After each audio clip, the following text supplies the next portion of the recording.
चौटाला की छोटी उम्र है, बड़ा बोझ है राजनीतिक। चलो मैं ना मैं थारे चक्कर में गिरूं ना मैं डरूं, ना मैं थारे चक्कर में गिरूं ना मैं डरूं, ना मैं थारे चक्कर में गिरूं ना मैं डरूं।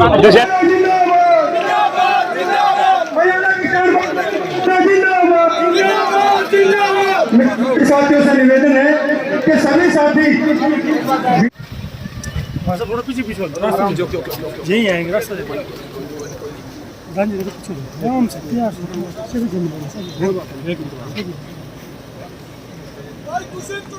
जिंदाबाद जिंदाबाद जिंदाबाद जिंदाबाद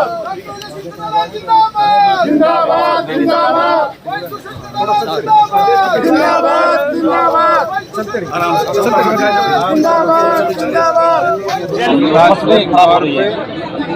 पिछले 2 दिन और उससे पहले 5 दिन पहले 2 दिन प्रदेश भर में अच्छा रेनफॉल हुआ है।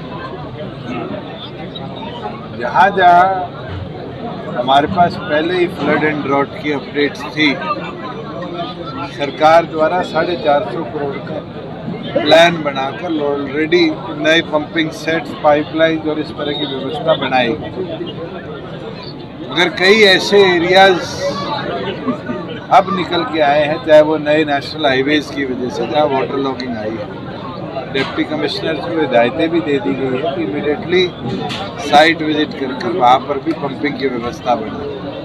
मेरे संज्ञान में भी 4 जिलों में कई ऐसे गांव आए हैं जहाँ पर पानी की निकासी रुकी है, और ख़ास तौर पर लो लाइन एरियाज़ के अंदर, जो कि ना तो हमारे या आपके हाथ में है।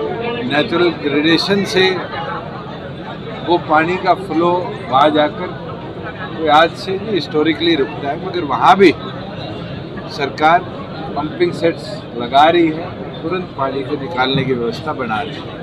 कोई और ऐसी चीज़ आएगी तो एडिशनल फंड्स डिप्टी कमिश्नर्स को देने पड़ेंगे।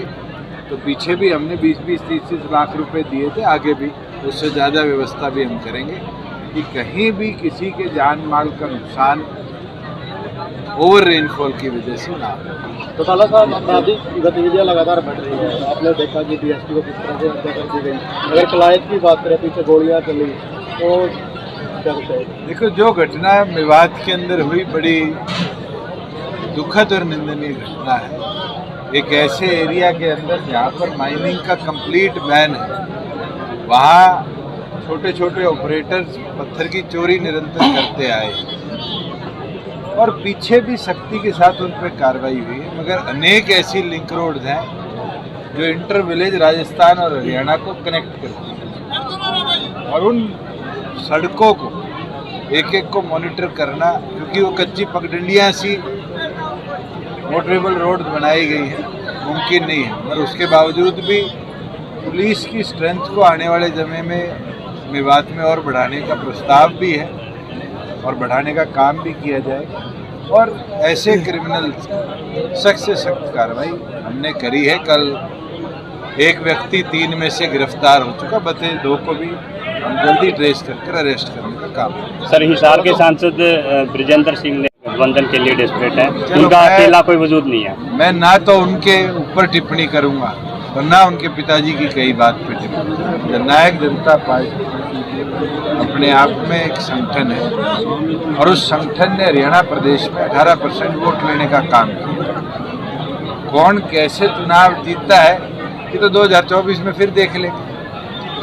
सर, MSP के लिए जो कमेटी बनी है, वहाँ पर संयुक्त मोर्चा के किसानों ने जाने से मना कर दिया। मैंने तो कल सौभाग्य था कि जो त्यागी जी, कृष्ण गोपाल त्यागी जी, भारत भूषण त्यागी जो इसके मेंबर बने, उनसे मिलने का मौका मिला, और उनने स्वयं ये कहा है कि अब हमारी जिम्मेवारी बड़ी है और हम और एक्सपीडिशियसली इस जिम्मेवारी को निभाएंगे। भी तमाम ऐसे सेक्ट्स जो फार्मिंग से जुड़े हुए हैं, केवल मात्र नॉर्थ के ही नहीं, पूरे देश भर की, और उनसे चर्चा कर जल्द सेंट्रल गवर्नमेंट को अपनी रिपोर्ट देंगे। मैं ये मानता हूँ जैसे ही रिपोर्ट आएगी उसके बाद ऑब्जेक्शंस क्लेम्स होंगे, किसी के पास कोई ऑब्जेक्शन क्लेम होगा तो वो उसी समय अपने ऑब्जेक्शन क्लेम फाइल कर सकते हैं। सर उनका कहना है कि 34-35 सदस्यों के सामने हमारे 3 सदस्यों की क्या चलेगी, क्योंकि अगर सरकार की फेवर के बंदे वही सब कुछ पास कर। देखो, अब क्या चर्चा केंद्र सरकार से धरना उठाते वक्त हुई थी और क्या नोटिफिकेशन हुई है, इसमें दुष्यंत तो इन्वॉल्व नहीं था, या हरियाणा सरकार का तो रोल नहीं था। ये तो उनको केंद्र से दोबारा चर्चा करनी थी। तो सर जो पैकेट फूड है उन पर जीएसटी लगा देगा, आम आदमी की कीमत बिल्कुल। आम आदमी को रियायत मिली है। एक आवाज में तमाम यूनियन टेरिटरीज और स्टेट्स के प्रतिनिधियों ने इसमें सहमति जताई कि जो अनमार्क्ड, बिना मार्के के कोई भी चीज़ दुकान में बिकती है, चाहे वो आटा हो, चीनी हो, वो टैक्स फ्री खरीद है। और आम आदमी की सबसे ज़्यादा खरीद जो है वो बिना मार्के की प्रोडक्ट। अगर आप ये कहो कि पीडीएस की शॉप में 4 रुपये में हरियाणा सरकार नमक भेज रही है और वहीं टाटा 12 रुपये में नमक भेज रहा है, तो टाटा के नमक को भी टैक्स फ्री किया जाए, ये तो मुझे लगता है आम आदमी भी इसके ऊपर सहमत नहीं हो। हमारा तो ये प्रयास है कि आम जन के इस्तेमाल में आने वाले अधिकतम चीज़ों को टैक्स के रिव्यू से बाहर किया जाए और हम कामयाब रहें। जो GOM थी 6 सदस्य, उनने जो सजेशन दिया सर्वसम्मति से तमाम लोगों ने उसमें सहमति जताई। सर आज ज्वाइनिंग पास आ रहे हैं पंचायती चुनाव को लेकर, जेजेपी की तैयारी किस तरह, जिस तरह आज कई तरह की ज्वाइनिंग है आगे चुनाव को लेकर। 30% महिलाओं को डिपोज में रिजर्वेशन देने की बात है, 50% महिलाओं को पंचायती राज इंस्टीट्यूशन में रिजर्वेशन देने की बात है। हमारे कहे गए वादों को हमने भी पूरा किया, चाहे वो HTET का एग्ज़ाम हो, चाहे वो छात्रों को बस पास की बात है, और उस लक्ष्य को आगे लेकर चल रहे हैं। आगे हमें और जो बदलाव लाने हैं उसको हम लेकर आएंगे। 75% भी हमने प्रदेश के अंदर लाने का काम किया और माननीय हाईकोर्ट जिस दिन उस पर जजमेंट देगा उसको प्रदेश में हम लागू करेंगे। तो गठबंधन धर्म को लेकर चर्चाएं है ना चौटाला साहब, और वहाँ खास रूप से चौटाला साहब चर्चाएं में हैं कि गठबंधन टूट जाएगा, चौटाला साहब को अलग कर दिया मैं तो जाएगा। आपको एक चीज़ बोल सकता हूँ, ये आपकी सोच हो सकती है या कांग्रेसियों की सोच हो सकती है या और किसी बीजेपी के नेताओं का बयान है। आपके नेता जिसके साथ आपका गठबंधन है वो बयान देते हैं चौटाला साहब से अलग होकर चुनाव होगा। चलो, ये आप सुनते हैं, उनके बयान पे क्या एक्शन होगा नहीं होगा।